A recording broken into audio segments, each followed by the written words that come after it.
I can hit Uh, record. oh, there we go. Thank you. Yeah. And I think the recording from yesterday is still on this computer, so I'll make sure that I get it uploaded for you, both of them, Okay.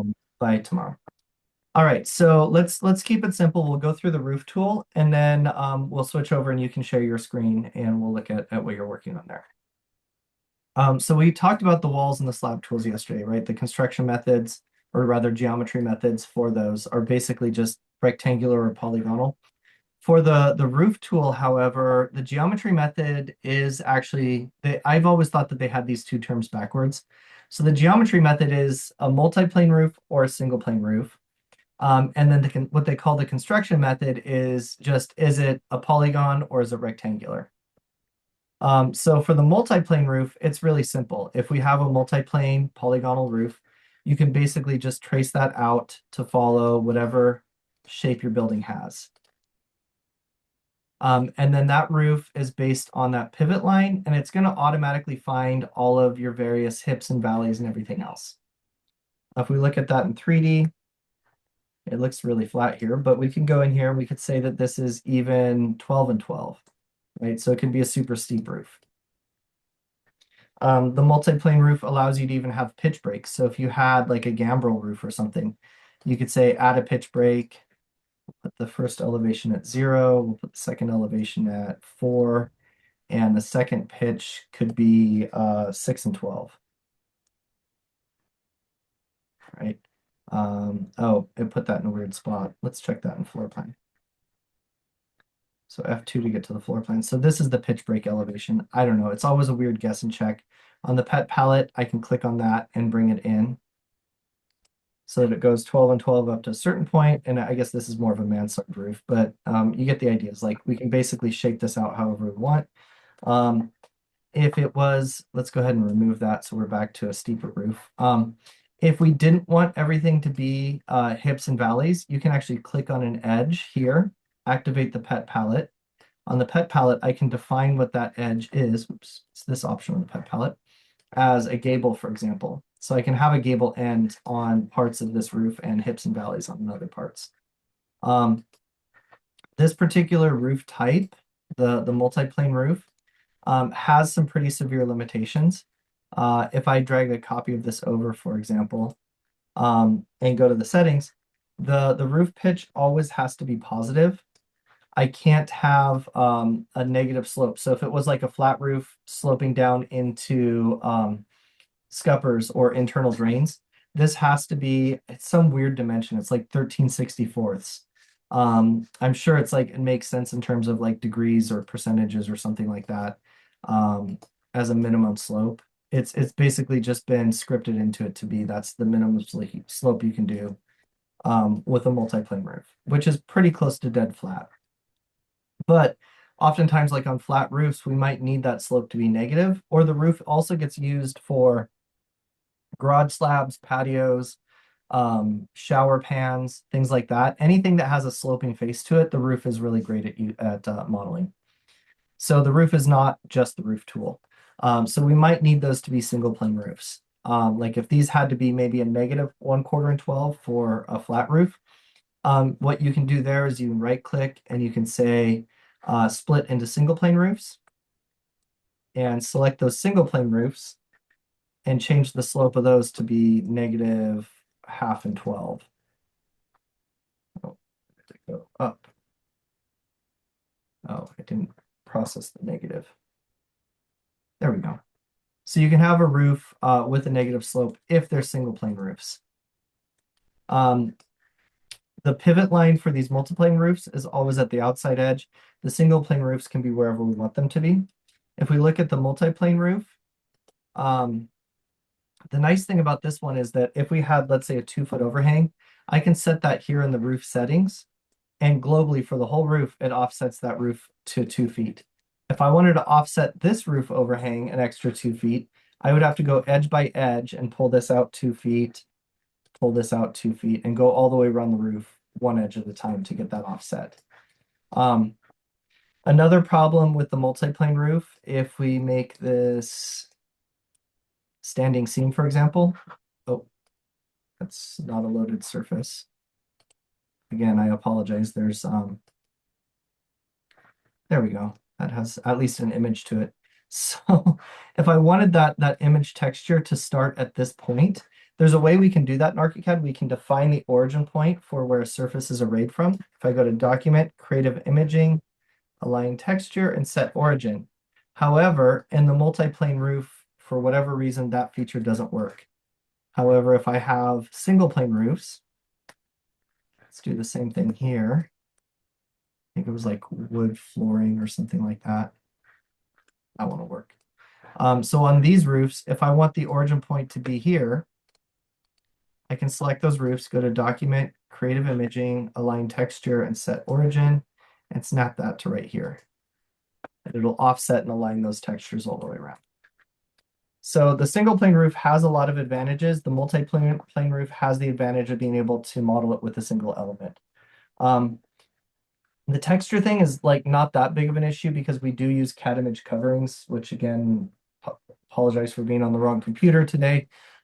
But the CAD image coverings would allow us to basically put whatever standing seam or shingles or whatever we have in here. To do that, you could do that on yours. You have the license on that computer. You just select the roof and there would be a CAD image drop down here. And you would, with the roof selected, you'd go to CAD image coverings and apply a roof covering, and it would drop that in automatically to that roof. You could then select those coverings and define whether they were standing seam or whatever. We can take a look at that tomorrow or even next week when we get into more detailed modeling. If you decide to model using just the single plane roofs, so if I start with a single plane roof here, if I eyedrop this and go to the settings, and let's say that this is a 3 and 12 roof, using single plane roofs, I can actually mock up a pretty detailed model. So if this is my roof or my wall plate, I can draw that pivot line. So as a single plane roof right here, I draw the pivot line, draw the direction. Oh, let's make a rectangle. Draw the direction that the slope is going up for that roof, and then just draw the roof in. So here I just have a rectangular roof. I can then offset that roof overhang. So if we have a 2-foot overhang, for example, so this roof is sloping up this way, really simple. You can check that out here. Let's make it something a little bit steeper. Right, something like that. So if my building footprint, I'm just going to model in some walls here.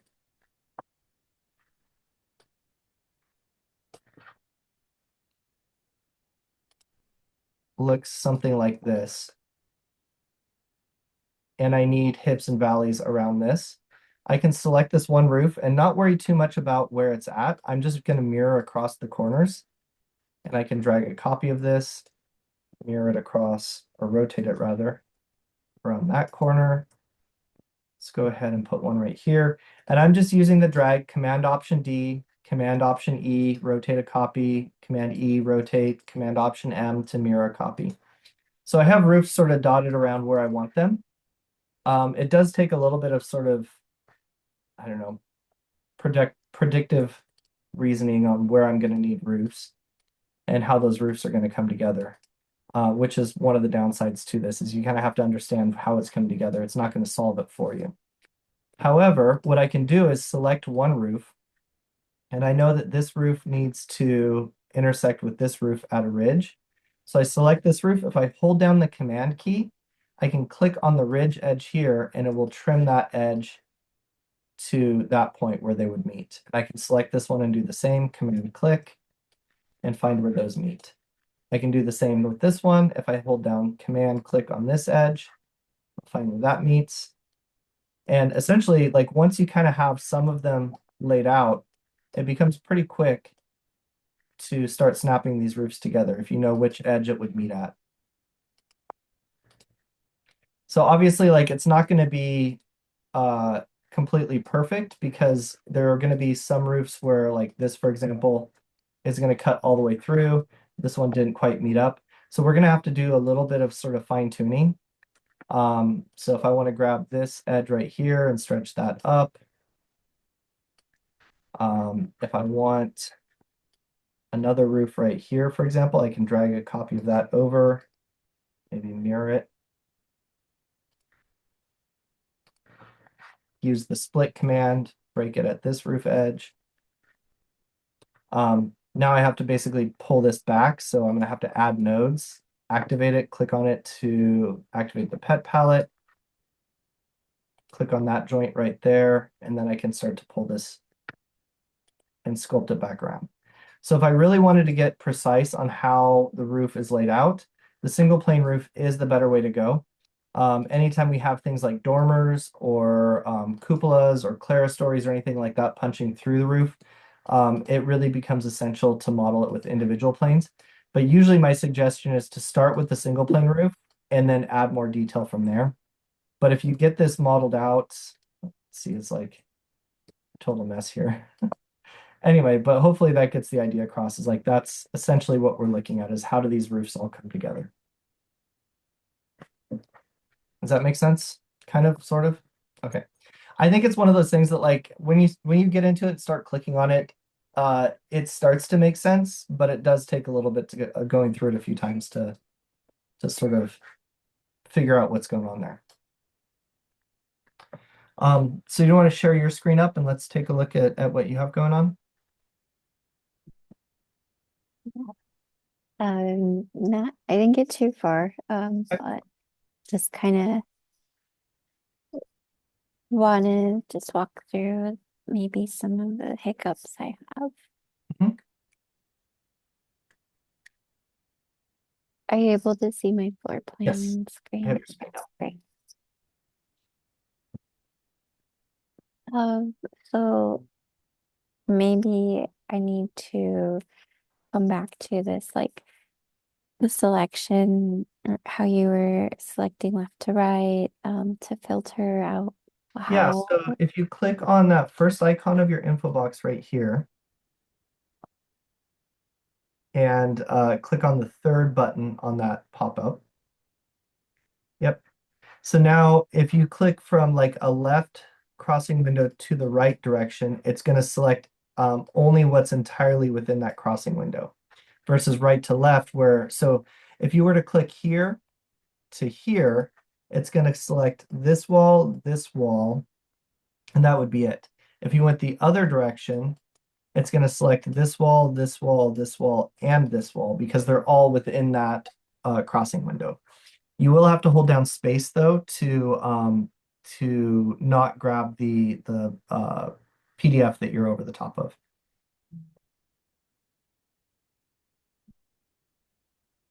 When selecting, if you're like have a PDF underlay, you hold down the space bar to only select modeled elements. To only select only select elements that you're crossing over, yes. So the space bar basically allows you to click here without selecting that PDF. But that could easily just be a slab or any other element type.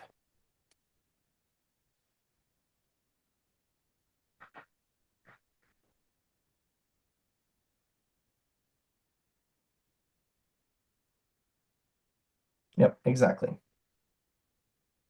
Is there somewhere I can see like what everything that's selected? Yeah, if you hit Command Option T, Command Option T. that should pull up the selection set, which is like, it's actually, the feature is supposed to be so that you can change the layer or pens of multiple element types. But I love it because it gives you this preview of what's actually selected. So I don't usually use it to change the layer of a group of elements. I use it to see, oh, what do I actually have selected? So if Oh, I'm editing a whole bunch of objects and I see, oh, I also have like 5 markers and 2 grids selected. if I wanted to like only change walls and I accidentally have a section in here, is there a way to Unfortunately, deselect it? not through this. You would have to hit cancel on this Mm-hmm. and hit Command Shift apostrophe, which is zoom to selection. So the selection will fit in here, which means we should be able to see the marker head that's been selected as well. So right next to the return key, there's the apostrophe, so Command Shift apostrophe. And now if you hold Shift and click on the pink node in the middle of this marker, it'll deselect the marker, and then you'll have just the wall selected. Can we check one thing here? Because this might be, I think At quarter-inch scale, when you bring this in, I think that this document set, this PDF, um, is 12 by 18, so I think it's half Mm. scale. Can you Yes, I zoom? forgot to scale it. You're Yeah. right. So zoom in on the dimension at the bottom and hit Shift M. Shift M. We'll zoom in on it so we can actually see the dimension. So That was zoom another tight to the, question I had. Like, what's the easiest way to zoom? I'm used to like the window and then oh, you should just zoom. have to like scroll in or scroll out. I Is that can't. oh, go to options. Are you using like the Logitech mouse? Yeah, okay, so we have to make a small adjustment. So go to options and work environment and go to input and constraint, I think. And switch these two options here and here. In fact, that might be just what you need right there. Yeah, that's all you need. But now go to work environment and then say new profile and call it JR 29.1. Uh-oh. Now You're I'm your gonna get first away from yours. Oh no. Okay. getting your first work environment. JR. Um, what did you say it was Yeah, that's fine. 29.1. So every time you make a change, it'll become 29.2 and then 29.3. Usually when I get to like 29.8 or 9, I just delete the old ones and go back to 29.1 because there's no reason to keep old work environments. okay. Um, but like on my computer right now, I'm on like 29.8 or something like that. So now go ahead and say OK, and then click on it from the list right here and click the apply and set as default buttons.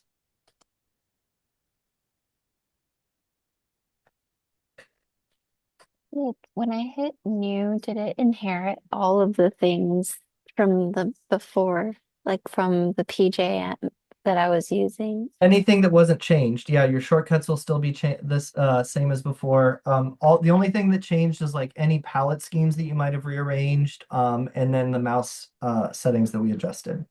In fact, you can see that it kept everything except your workspace and your user preferences. And I'm not sure what got changed in workspace schemes. Make sure that you set as default so that it opens with these settings in the future as well. And now when you say okay, you should be able to zoom in and out. Yeah, much better. Oh, Awesome. is there a quick like zoom extents, like a zoom all? Command apostrophe. I mean, that should be okay. And then if you wanted to zoom to a selection, it's Command Shift apostrophe. Yeah. If you had something selected. Ah, So let's zoom in on this dimension string of the PDF at the bottom. Let's make sure that we're working at the right scale. okay. Okay, so hit Shift M, and then you should be able to click near this point, and then drag over near this point, and it should give you that length. So Shift M should be the shortcut for measure. Are there nodes that snap Not with or the PDF, unfortunately. No, it doesn't recognize the nodes on the PDF.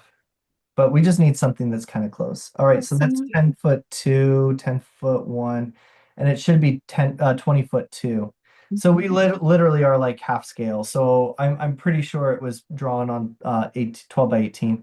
And actually I could tell because like these are 2 by 6 walls and they look really thick. So um anyway, so if you just hit hit escape and then select the PDF and then hit Command K is resize. And then in here, if you uncheck the define graphically, you can change the scale to 200% and then say okay. And then just click like on the corner of the wall here. Wait, is this resizing PDF? Yes. 200%. So you went double. Yep. Yeah. So that Got it. 10 foot 1 will become 20 foot 2.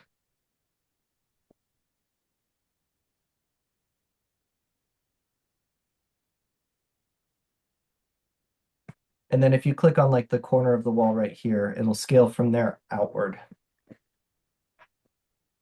Perfect. And those walls look right now.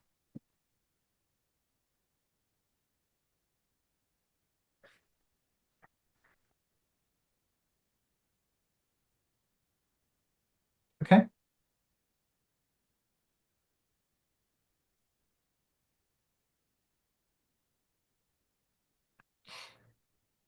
Mhm. The best way to move in a line, usually dimension driven, so like moving it that way to align to where it's supposed to be. Oh, Yeah, in ArchiCAD, it's not as convenient as it is in Revit, where you could just put in a dimension and then input that dimension to what you wanted it to be. So in ArchiCAD, we have a couple of different options. If yeah. you select this wall, for example, and then drag it over, hit Command D and drag it so that it's sort of more in this position right here. And E and Yep. oh, is that Okay. right? Yep. I just needed it to overlap so we would get this input. So now we have this option right here. Unfortunately, actually, can you zoom in tighter to that area? And then pan down. Yeah. So if you click the arrowhead here, you could technically move that arrowhead, that Mm. little blue arrowhead, to the outside finish of this wall. And that'll give you a reference. So if it's finish to finish, it's the same as stud to stud because it's the same wall. And then that input value that you have right here, you could put that to whatever that length is.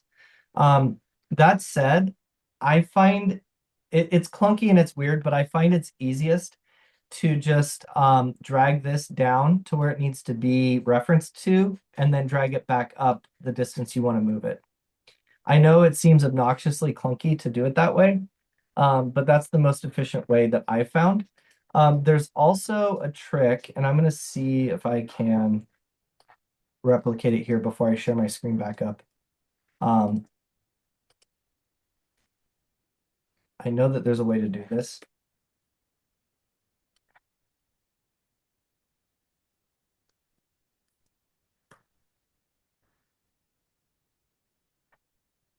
Sorry, 1 second.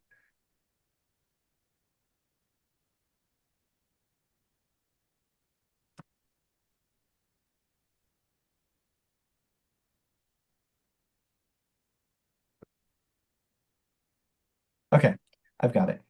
Can I share my screen up? I almost never do that this way. I'm going to replace your screen and share mine up. Let me know if you can see it here. I can see it. Yeah. So let's say I wanted this edge of this wall to be 10 feet from this edge of this wall. What you can do is you can drag it. So Command D down to here, snap it to this line, hit Shift Option. And if you notice in the tracker there, the tracker now says distance 0. I can hit Y 10 feet, and then that wall will be 10 feet. So this distance from here to here is now 10 feet. In my opinion, though, it's it's so fussy to like drag to here and then reset the distance and then type into the Y command the distance I want to move it. It's always been faster to just drag this down here. I don't want it there, but at least it's where I'm referencing from, and then drag it up, Shift R 10 feet. I know it's like extra steps, but that is one of the areas that Revit has a severe advantage is being able to say this distance is 10 feet. As long as we have a dimension here, you Mhm. can input that distance. Right, so if this to here and here is 10 Mhm. feet, if I wanted it to not be 10 feet, I could just input that distance and Revit does that magically. ArchiCAD does not. If I want this to be 8 feet, I have to physically move this down 2 feet, do the math, Okay. figure out where it's at. That's your workflow is just moving it manually down and then Exactly. entering the number. Move it down, enter the number up that I want. If I want it 10 feet, I input 10 feet and then rejoin those together. How do you rejoin? Just On the your pivot. shortcuts, Yeah. it'll be intersect, but it's this little toolbox icon right here to intersect. Is that I? Just I I and then I would be okay. the shortcut. Yeah, no modifier key, just I. Um, So yeah, and that's the case for all sorts of things like toilets are 18 inches off the wall. I just put them on the wall and then move them 18 inches. If you're centering a cabinet on a window, I just drop the cabinet in and then figure out where the center of the window is and place it to that. It's clunky. I always explain it like this is like there's any number of ways to do things in ArchiCAD, and there's always like the elegant sort of way that the software was designed, but that's never going to be the most efficient way. So sometimes just like brute forcing it, move it where you don't want it, then move it where you do want it is the fastest approach. Okay. But if you did want to zero out the tracker so that you can say move it to here, zero out the tracker, put in the distance, it's going to be Option Shift. But it's one that I know like Anya really loves that option, that shortcut. She uses it all the time. For me, it's so frustrating because it'll work. And then the next time I go to use it, it doesn't work, or it moves to the wrong spot, or I hit the wrong tracker option. So it's always hit or miss for me, and I hate those sorts of things where it's inconsistent. So I just almost never use it. Yeah. I'm a big fan of consistency too. Yeah.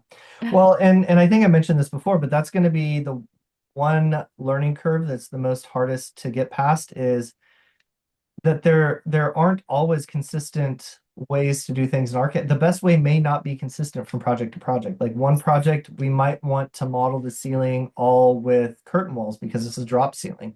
Another project, we might model it with slabs because it's just a really simple gypboard ceiling. Another project, if we have like I don't know, like a slatted, sort of like if I was modeling my wall over here, I might use just a series of beams or columns to model it. So it really depends on what the design is for what the best approach is or what's best for the project because modeling with a bunch of beams is going to slow the file down. So if it's already a really big project, we might have to think outside the box and do it some other way. That is the one thing that I really like about ArchiCAD is that when one approach doesn't work or seems problematic, we can always sort of take a step back and approach it from a different perspective. It's not like Revit in that there's like one or two defined ways to do anything.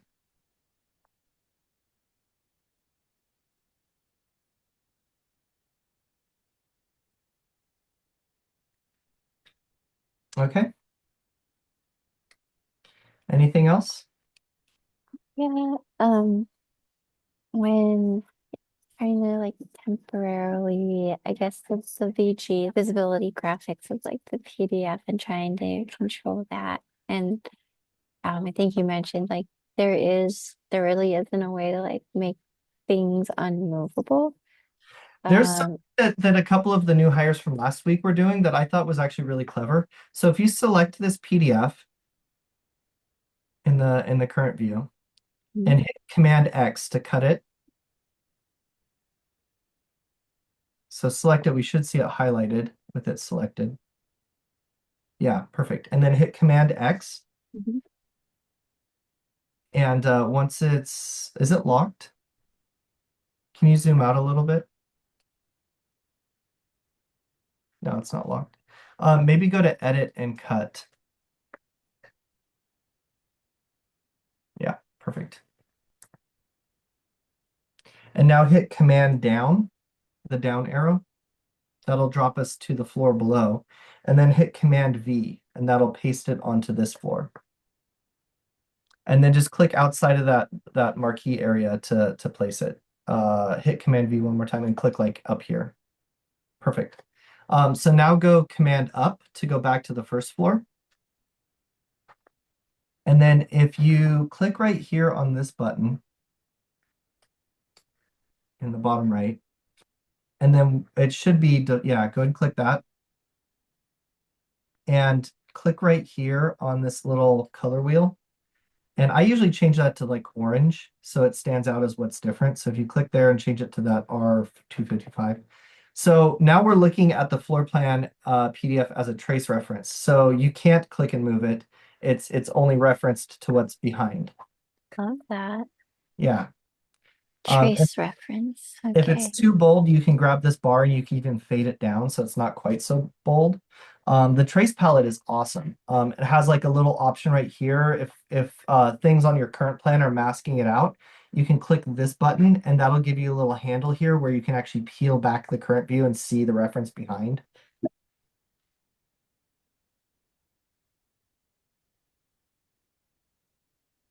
That's the guideline options. Click the little button right here. This one? Yep. And then that puts that little handle symbol right here. Yeah, right there. So you can actually peel back the current view so that like if you had slabs or something that were masking out the trace reference, you can temporarily peel the current view back. So if you just click and hold that and drag it like over to here, the top button. That's just the guidelines. You want the symbol that looks like this. Yeah, that one.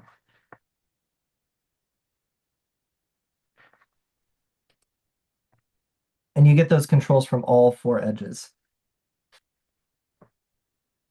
Oh, I see. So Okay. it's just a temporary thing. It never stays back. It always flips back.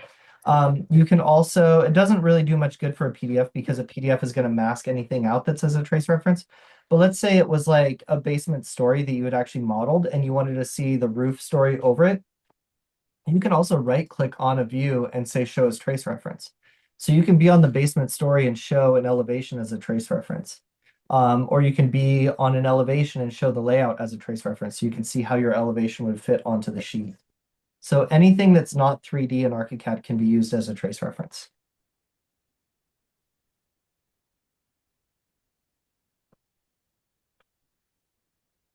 Okay.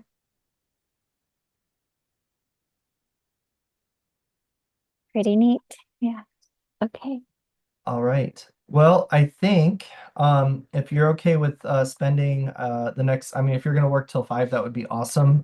Spend another hour trying to get the walls laid out. And then let's go through some attributes tomorrow. Okay. I want to make sure that we're sort of on pace going through things, but I also don't want to get like way far ahead. So if you want to take a few days even to get walls and doors and slabs put together, that's fine. I just want to make sure that the lectures are sort of on pace with where you're getting with the practice exercise. Okay. Should I be following the syllabus that we pointed at yesterday, I think or just focus on kind the of wall tool for right now and try okay? to get walls laid out based on the practice plan. And then once we have walls in place, we can circle back to doors and windows if you want, or you can take a pass at dropping in doors and windows. Just make sure when you open up the door and window settings, look for that little star icon and start from that the favorites, just so we know that like the door and window markers are like the oval marker for windows and the hexagon marker for doors.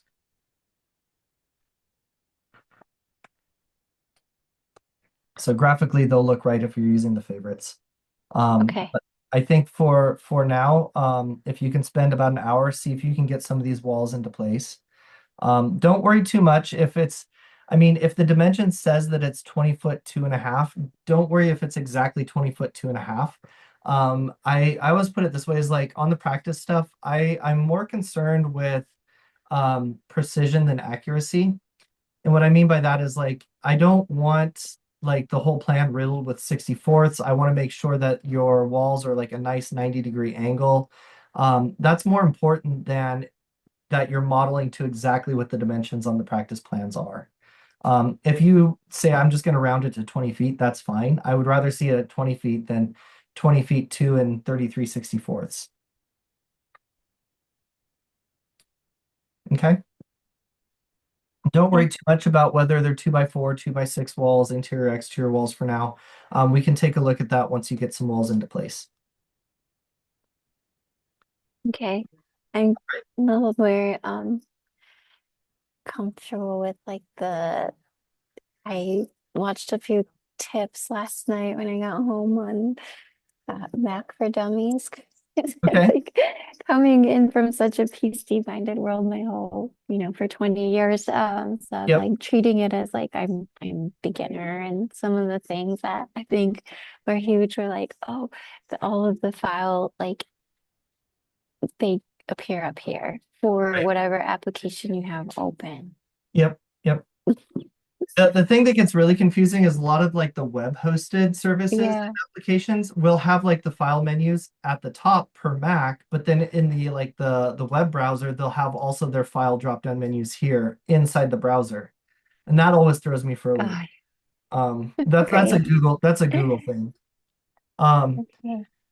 yeah, I'm And the like, same way. Like whenever a firm reaches out and asks for help, and like, I help out a lot of different firms. I speak at a lot of different conferences and user groups and things like that. And so whenever somebody reaches out and I get on their computer and they're like, "Oh, the you're on PC.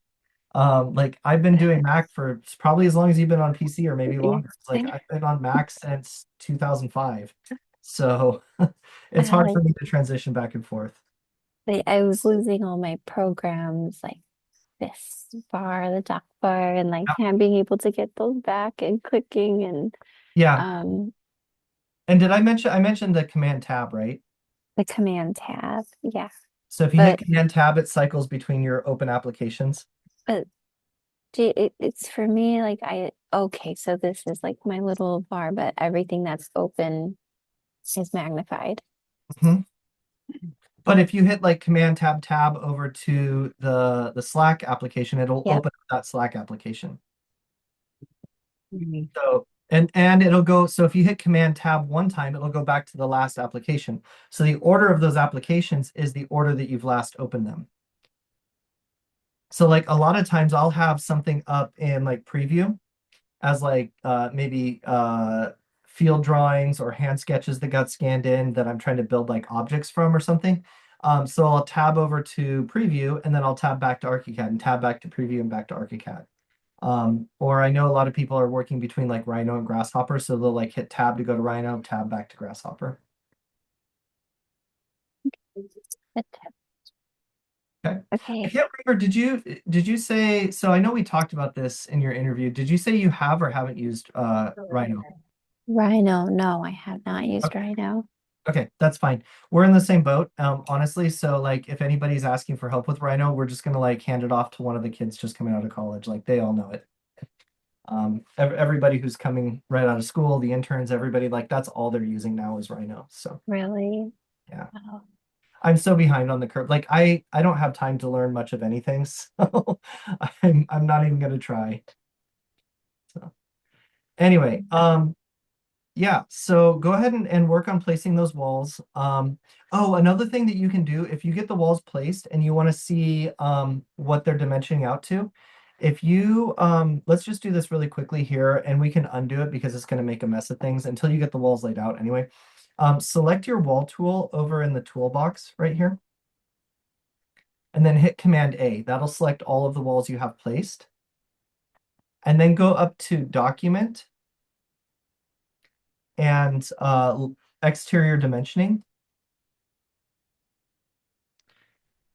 And is that on your, there we go. Place on all four sides. So in here, we want to do overall dimensions, geometry, uncheck the third line because that's dimensioning like the thicknesses of the walls. So uncheck line 3. Um, and then dimension to core faces.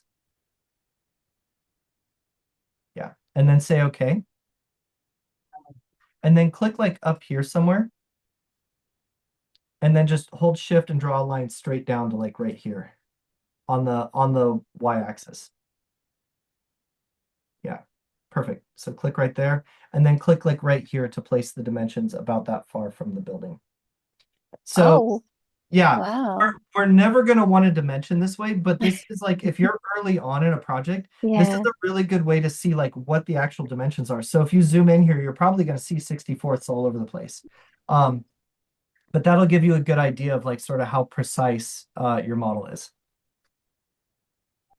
Are these temporary? Like they'll No, escape? they're the full dimensions, but you can basically, if you just select your dimension tool over here under the document menu, and then hit Command A, just like we did with the walls, we can delete all the dimensions that you placed. Uh, So it'll be, where's it at? Is it down maybe? Do you have to scroll? I don't know if you hover over it and scroll up or down. There it is, all the way at the top. So select that tool and hit Command A. Anytime you have a tool selected and you hit Command A, it'll select everything of that tool that's visible. So now you can just hit delete and clear those out. okay. Okay. It's really helpful, the arrow pointing and clicking on my screen to show me where to go. How are you doing that? Oh, on the Zoom app, and again, it's like it's where's it? So in the lower left corner of Zoom, if you hover over where your audio video buttons are, there's a little pencil button, and that gives you the annotate options. But I think I have to share my screen for you to be able to see that. So let me share my screen up and see if you can find that option. Do you see like an annotate button either in the Zoom bar or in the bottom left corner of your screen? Should be like a little pencil icon. Yeah. Yeah. So if you click on that, it'll bring up a control bar that actually gives you a cursor, it gives you selections, it gives you text. So I could actually, over my screen here, I can type text to annotate what people have going on. I can grab that text and move it over to here. I could even change the font of that text to be red. So this is a useful way. And then like when I'm ready to, I can be like, oh, I'm going to take a screenshot of that so that I have a record of what we were talking about and pointing to. And then there's the little erase option of the trash bucket where I can clear my drawings or all drawings. So yeah, it's those sorts of tools are really useful when you get on somebody's screen to help them out going through things. Like you can actually point to different parts of the screen. It's one of the few things that I really actually like about Zoom. It's such a nuisance in terms of like connecting. There's always audio struggles when people have like wireless or Bluetooth headphones. It's always a struggle to get them connected. But at least the annotation and communication functions are really nice. Okay, Jacqueline. I think keep plugging away. If you can get some walls in, hopefully by tomorrow, then we can keep moving forward. Okay. All That's right. good. Have a great afternoon. And I think we're on for tomorrow at 9, right? Yes. Okay, cool. And for the record, like if you ever have to butt in just to grab something over somebody's like, I don't think anybody's gonna get upset about that. Just it's a Thank pretty you. chill I'm off. just so new and like, and then I I know. found out she's like one of the, because I went to my meeting to like the who's who and like that she's Uh, like one of the higher ups. Like, oh my gosh, of course I would be interrupting like a project manager's meeting for my laptop. But yeah, she was nice about it. yeah, no, everybody there is so laid back and chill. I don't think that you're ever gonna have any sort of conflicts with anybody over something little like that. It's fine. Yeah. So we'll check in tomorrow morning. I think we can start diving into some of the attribute things, but we'll kind of keep reiterating some of the modeling tools as well. So sort of like I think we're going to be like one step forward, two steps back until we kind of get through it all. Okay, Okay. sounds good. All right. Have a good afternoon, Jacqueline. You too. Bye. Bye.